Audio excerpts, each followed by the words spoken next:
एक गांव में एक तालाब था जिसमें कि बहुत सारा पानी था और मीठा पानी था। इसलिए वहाँ पर जो भी मेंढक थे वह वहाँ रहना पसंद करते थे। ऐसी तरह से बहुत सारे मेंढकों ने अपने घर उस तालाब के अंदर बना रखे थे। इस तालाब की एक विशेषता तो यह है कि यहाँ का पानी मीठा है और दूसरी विशेषता यह है कि इसमें वृद्ध से लेकर बच्चों तक सभी तरह के मेंढक हैं।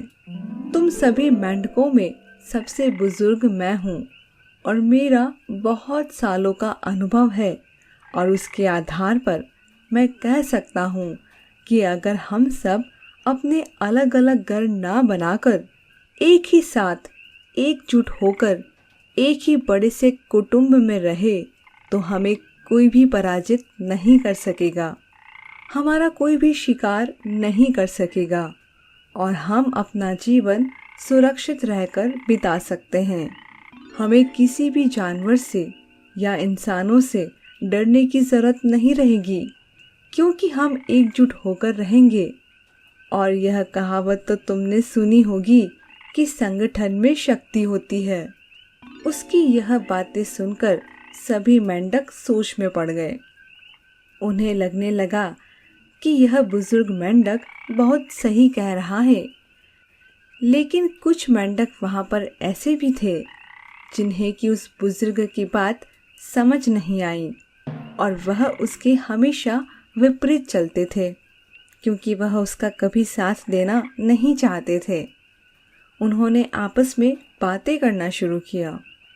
अरे, यह बूढ़ा मेंढक सटिया गया है। बुढ़ापे में अक्सर ऐसा ही होता है।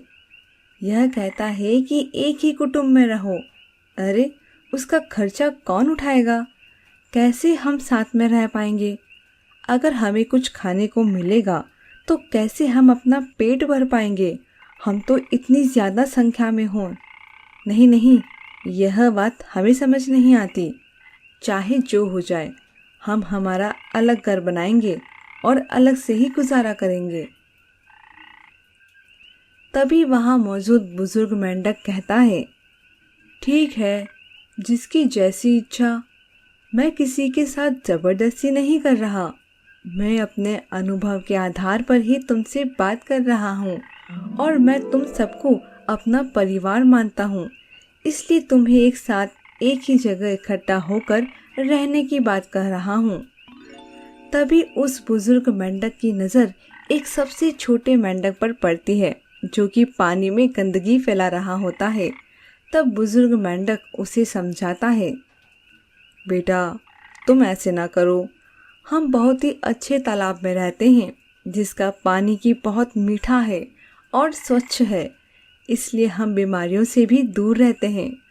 अगर तुम इस तरह से गंदगी फैलाओगे तो हम बहुत जल्दी बीमार हो जाएंगे और मरने के कगार पर आ जाएंगे।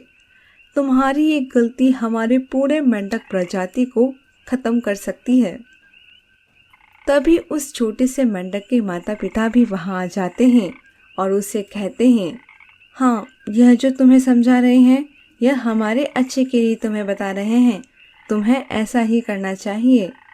तब नन्हा मेंढक कहता है, अच्छा ठीक है, मैंने तो इस बारे में कभी नहीं सोचा था, लेकिन आप मुझे कुछ समझा रहे हैं तो मैं समझ जाता हूँ। अब मैं कभी भी इस तालाब में गंदगी नहीं फैलाऊंगा, वरना हमें ही हानि हो सकती है। शुक्रिया मेंढक दादा कि आपने मुझे इतनी अच्छी बात समझाई और इससे हम सुरक्षित भी रह सकते हैं। धीरे धीरे उन सभी मेंढकों को बुजुर्ग मेंढक की बातें समझ में आने लगती हैं और वैसे ही करते हैं जैसा कि वह कहता है। विरोधी मेंढक को भी उसकी बातों में सच्चाई नजर आने लगती है और वह भी उनके साथ एक ही जगह एक ही कुटुंब में रहने के लिए तैयार हो जाते हैं। और तभी सभी जने एक साथ रहकर बहुत खुश होते हैं। अब हमारा कुटुंब कितना अच्छा लग रहा है ना, क्योंकि छोटे मेंढक जो हैं उन्हें बड़ों का प्यार और आशीर्वाद मिल रहा है और जो मेंढक उम्र में बड़े हैं उन्हें छोटे बच्चों के साथ रहने को मिल रहा है, जिससे कि वह आराम से उनके साथ खेल सकते हैं और उन्हें अपने अनुभव के आधार पर अच्छी बातें सिखा सकते हैं। इस तरह से सभी जने एक साथ खुश होकर रहने लगते हैं।